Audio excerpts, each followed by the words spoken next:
Hello बच्चों, let's read the question. Two heaters A and B have power rating of 1 kilowatt and 2 kilowatt respectively.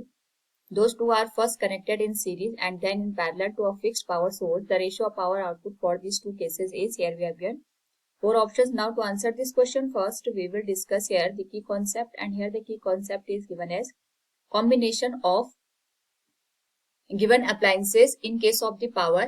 अगर हम यहाँ पे power के case में जो गिवन हमारे पास अप्लायंसेज होते हैं उनका कॉम्बिनेशन सीरीज या पैरेलल में बनाते हैं, तो इस केस में यहाँ पे सबसे पहले अगर हमें देखना होगा तो जो पावर की वैल्यू होती है रेटिंग के केस में इट विल बी गिवन है v square divided by r के बराबर।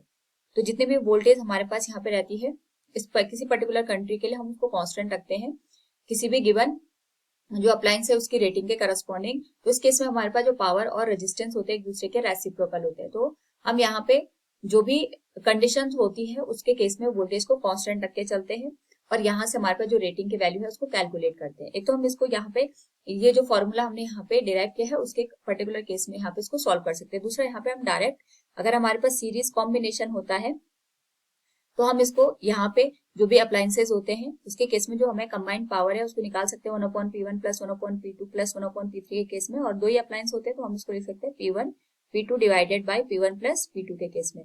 और यहाँ पे अगर हमारे पास पैरेलल कॉम्बिनेशन है तो डायरेक्ट जो भी गिवन पावर होती है उनको हम ऐड कर देते हैं।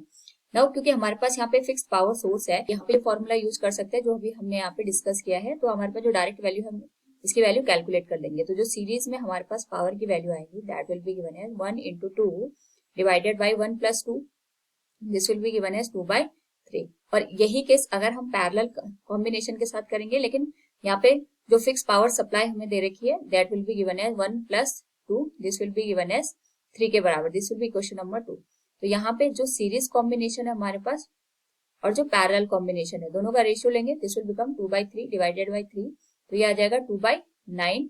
So from the given question we can say here option B will be the right one. Hope all you understood it. Thank you and best of luck.